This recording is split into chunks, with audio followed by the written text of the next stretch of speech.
আমরা তো বাঙালি তো হারিয়ে ফেলেছি, বাংলাদেশি হয়ে গেছি। পাকিস্তানি কায়দায় আমরা বাংলাদেশি হয়ে গেছি। মুনিমুরকির কি এক দাম হয়? হাতি ঘোড়া গেরোতল চামচিকা কয় কতজন, কত লুকিত কত গবেষণা। 5ই আগস্টের বিকেল বেলায় কিন্তু বুভুক্ষরা দখল করেছে ক্ষমতায় না গিয়ে। আর এখন যখন ক্ষমতায় আছে তখন কি করবে আমি তা বুঝতে পারতেছি। বঙ্গবন্ধু পারে নাই লুটেরাদের বন্ধ করতে, জিয়াউর রহমানের হাতে সেনাবাহিনীর থেকে শুরু করে জনগণ বহু কিছু ছিল, পারেনি। এরশাদ পারেনি, খালেদা পারেনি, হাসিনা পারে। আমি আশা করব, আল্লাহর কাছে প্রার্থনা করব, জনাব তারেক রহমান, বাবা বললাম না কারণ সে যদি মনে করে যে আমাকে ছোট করলো, আমি জনাব তারেক রহমান মাননীয় প্রধানমন্ত্রী, সংসদ নেতা কতটা পারবে সেটা আমি জানি না, তবে আমি আশা করব সে সফল হোক। আর সংবিধান বাতিল না হলে ইউনূসের সরকার হয় কি? যেমন আপনারা বলেন, আমি শুনি যে শেখ হাসিনা পালিয়ে গেছে, অনেকগুলো কথার কিন্তু অর্থ নাই। শেখ হাসিনা পালায় কি করে? জঙ্গি বিমানে নিজে ইন্ডিয়ান বিমানবন্দরে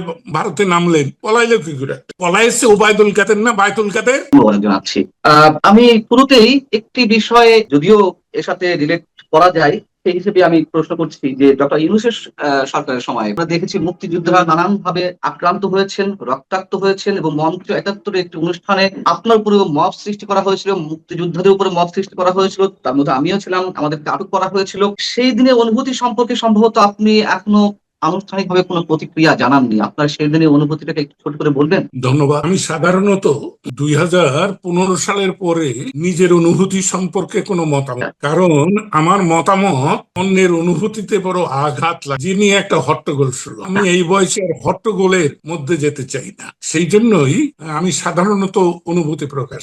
তো আপনি যখন প্রশ্ন করলে, কারণ 28শে আগস্ট সেই অনুষ্ঠানে আপনি লাঞ্ছিত হয়েছিলেন, অপমানিত বলবো না, আমরা যারা মানুষের অধিকারের কথা বলি, মানুষের সম্মানের জন্য লড়ি, তারা অসম্মানিত হই সম্মানিত হওয়ার জন্য। কারণ মানুষ সম্মানিত হলে, আমরা যারা মানুষের ভালোবাসায় শিখতো, তারা সম্মানিত বোধ করি। তাই সেদিনের অনুভূতি আমার মিশ্র। 8ই আগস্ট 24 যে একটা চক্রান্ত, এই চক্রান্ত বৈষম্য বিরোধী ছাত্র আন্দোলনের নেতৃত্ব করে নাই। যে সাধারণ মানুষ আওয়ামী লীগ এবং শেখ হাসিনার দুঃশাসনের বিরুদ্ধে উত্তক্ত হয়েছিল, বিরক্ত ছিল, ক্ষুব্ধ ছিল, তাদের অনুভূতি সঠিক ছিল। কিন্তু যারা জুলাই আন্দোলনকে বগল দাবা করে নিল, তাদের লক্ষ্য ছিল জাতীয় মুক্তির লক্ষ্যে স্বাধীনতা যুদ্ধ ৭১কে মানুষের মন থেকে ভুলিয়ে দেওয়া, তার জন্য মিথ্যা অপবাদমূলক অপপ্রচার। সেদিন আপনি এবং আমি এবং অন্যরা যারা লাঞ্ছিত হয়েছি বলে অনেকে মনে করে, তাদের এটা প্রাপ্য ছিল। আমি যথাযথভাবে মনে করি যে আমরা সঠিক জায়গা, মঞ্চ ৭১ আঘাত করেছিল বলেই আমরা প্রত্যাঘাতের শিকার হয়েছিলাম। আপনি কারাগারে নিক্ষিপ্ত হয়েছিলেন, আমিও কয়েকদিন কারাগারে ছিলাম, আমাদের অনেক সহকর্মীরা কারাগারে ছিলেন। তাই এটা প্রত্যেকটি ক্রিয়ার প্রতিক্রিয়া।